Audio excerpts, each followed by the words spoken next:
میں گیا کونیا شریف، جہاں میرے عشق کے رہنما، میرے پیر و مرشد، حیات عشق کے رہنما جناب مولانا روم رحمۃ اللہ علیہ، مجھے انہوں نے خواب میں ارشاد فرمایا کہ ادھر کونیا چلے آؤ، میرے پاس آؤ۔ میں گیا تو 20-25-30 آدمی ساتھ تیار ہو گئے۔ میں جس ہوٹل میں ٹھہرا، اچھا ٹھیک ٹھاک، ان دوستوں نے ہوٹل بک کروایا۔ سحری کے وقت میں اٹھا کہ تہجد میں پڑھتا ہے نہیں، تو مولانا روم کی بارگاہ میں آج تو پڑھ لینا چاہیے، تہجد تو چھٹے ہوتے، میں نے کہا آج پڑھتے۔ میں تہجد پڑھ کے نا تو میں مثنوی کھولی،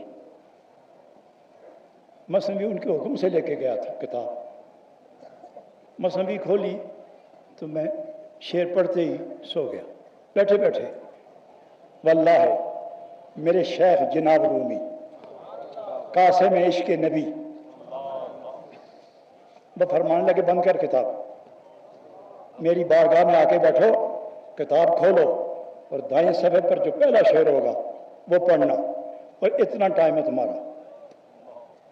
میں جا کے کتاب کھولی، بیٹھنے نہیں دے رہے تھے، بالکل نہیں بیٹھنے دیتے، بس 2 منٹ کھڑے رہو بھاگو۔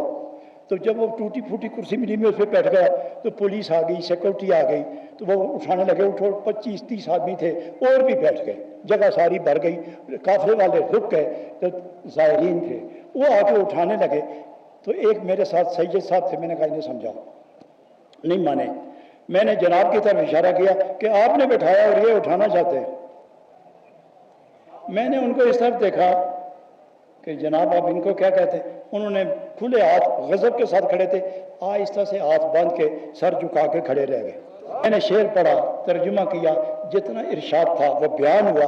نتیجہ خلاصہ کیا ہے اس شعر میں؟ یہ تھا مضمون کہ ولی اللہ جس قبر میں ہو وہ اس ولی اللہ کا وجود 6 حصے میں متعلق ہوتا ہے، اوپر، نیچے، پاؤں کی طرف، سر کی طرف، دائیں جانب، بائیں جانب، اور اس وجود پر نور رحمت خدا اور جلوائے حبیب کبریا اس پر نازل ہوتا ہے، تو قبر کی مٹی سے گزر کے جاتا ہے، قبر کی مٹی سے اٹھ کے جاتا ہے، تو قبر پر جو قبر کے اندر 6 حصے ہیں وہ بھی نور سے منور رہتے ہیں، اور جو قبر کے اوپر مٹی ہوتی ہے اس کا ہر ذرہ نورانی ہو کر اللہ کے ذکر میں مشغول رہتا ہے۔